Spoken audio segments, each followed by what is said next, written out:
Olá pessoal, bem-vindos ao canal Consciência. Na videoaula de hoje nós precisamos ter muita atenção, aliás, música de suspense. Na aula de hoje nós vamos falar sobre os hormônios. E para falar sobre os hormônios, nós precisamos estar muito atentos a isso. Assustou? Pois bem, todas essas reações que você sentiu agora foram mediadas pela adrenalina, um dos hormônios importantes dos quais a gente vai discutir hoje. Se liga nessa aula!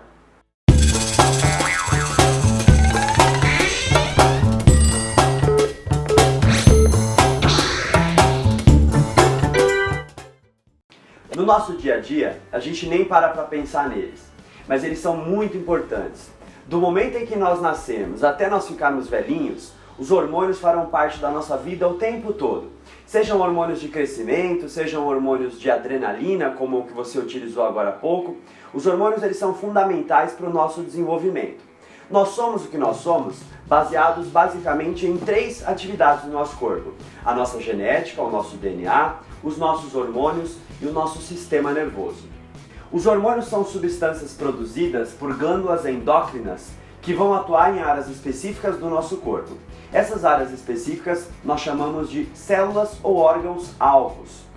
Um tema importante nós discutirmos quando nós falamos de hormônio são as glândulas endócrinas e as glândulas exócrinas. Qual será a diferença entre elas? É o seguinte: quando a gente fala de glândula endócrina, a substância pela qual ela produz, ela libera diretamente na nossa corrente sanguínea. Quando eu falo de glândula exócrina, a substância que ela produziu, ela é liberada fora da corrente sanguínea. Esse fora pode ser dentro de uma cavidade corporal ou pode ser fora do nosso próprio corpo, como é o caso das glândulas salivares, como é o caso das glândulas lacrimais. Eu vou falar um pouquinho mais hoje sobre uma glândula que é mista. O que define uma glândula mista? Ela é mista quando ela tem função endócrina e função exócrina. Por exemplo, o nosso pâncreas. O pâncreas é um órgão muito importante do nosso corpo e ele atua de maneira mista. Ele faz os 2 papéis. Quando ele é endócrino, ele vai produzir 2 hormônios muito importantes para o nosso metabolismo. Um é a insulina e o outro é o glucagon. Eles são antagônicos, ou seja, um vai atuar de maneira oposta ao outro. Quando você acaba de comer, o nosso corpo recebe uma grande quantidade de glicose, um açúcar. Só que esse açúcar não pode ficar de forma alguma fora das nossas células. Fora das nossas células, eles trazem um monte de problema. Ele precisa entrar na nossa célula para poder entrar dentro daquela organela muito importante que é a mitocôndria para produzir o nosso ATP, a nossa energia. Quem leva esse açúcar para dentro da nossa célula é justamente a insulina. Já o glucagon, ele tem outra função no nosso organismo. Quando nós passamos um período em jejum, um período sem comer nada, o nosso corpo não deixa de precisar de energia. Então ele passa a se utilizar das suas reservas. Essas reservas nós chamamos de glicogênio. O glicogênio fica principalmente no nosso fígado e nos nossos músculos. Quem auxilia a liberação desse glicogênio para a utilização da nossa célula é o glucagon. Quando o pâncreas está fazendo isso, ou seja, liberando o glucagon e a insulina, ele está atuando como uma glândula endócrina. Porém, o pâncreas também pode ser uma glândula exócrina, pois ele libera uma substância lá depois do nosso estômago que vai auxiliar na neutralização do ácido do nosso estômago. A gente está falando do suco pancreático. Quando o pâncreas, então, produz os hormônios, ele é uma glândula endócrina. Quando ele produz o suco pancreático, ele é uma glândula exócrina. Nossa, quanto nome difícil, né? Endócrino, exócrino, não sei para que esse monte de nome. Outra glândula importante, por exemplo, da gente estudar.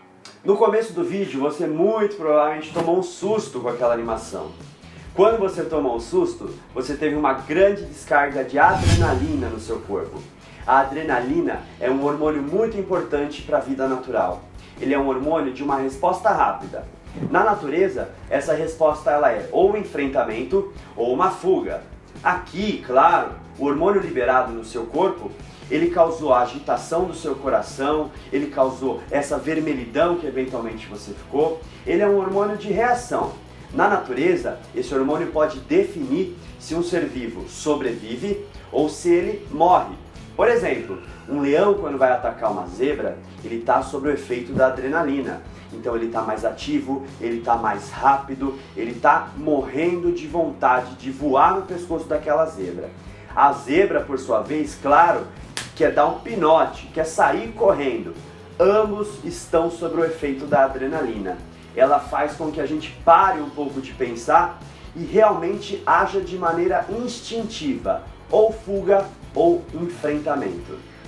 A adrenalina, ela é liberada diretamente na nossa corrente sanguínea e ela é produzida por duas glândulas que ficam em cima dos nossos rins. Estas glândulas se chamam suprarrenais. Outra glândula importante de se comentar é a hipófise. A hipófise ela vai produzir um hormônio chamado somatotrófico. Um problema na hipófise pode ocasionar o seguinte: o gigantismo, que são pessoas muito grandes, como essa que você está vendo no vídeo, ou então o nanismo, que são pessoas que não desenvolveram o seu tamanho adequado. Eu danço bem, sou charmoso, lindo, maravilhoso. Normalmente, quando você tem alguma suspeita de algum problema de hormônios, você vai ao médico endocrinologista. E aí ele faz uma medição do seu sangue para verificar os seus níveis hormonais. Uma outra coisa que é importante a gente comentar, e que às vezes é um assunto polêmico. Veja bem, na idade em que você está, os hormônios estão assim um turbilhão. Então ocorrem um monte de transformações, tanto no nosso corpo quanto no nosso comportamento. Essas diferenças ocorrem tanto nos meninos quanto nas meninas. E elas são mediadas novamente por hormônios sexuais. Nos meninos, esses hormônios são liberados pelos testículos e nas mulheres, pelos ovários. Os meninos liberam a testosterona e nas meninas são liberados dois hormônios, o estrógeno e a progesterona. Ambos os hormônios, tanto nos meninos quanto nas meninas, vão ocasionar transformações que nós chamamos de características sexuais secundárias. É o engrossamento da voz, é o crescimento de pelo, no caso dos meninos, é o depósito de gordura nas meninas e também o aumento das mamas. E vem cá, deixa eu falar uma outra coisa, principalmente nos meninos. Nesta fase em que nossos hormônios estão todos à flor da pele, muitas vezes nós não percebemos, mas nós liberamos cheiros que são às vezes desagradáveis. Maria, nossa senhora. Essa fase é normal, não precisa se preocupar. Mas é claro que esses montes de hormônios no nosso corpo causam algumas situações desagradáveis. Mas você não precisa passar por isso. É só você utilizar um desodorante, é só você cuidar e ter muita atenção com a sua higiene corporal.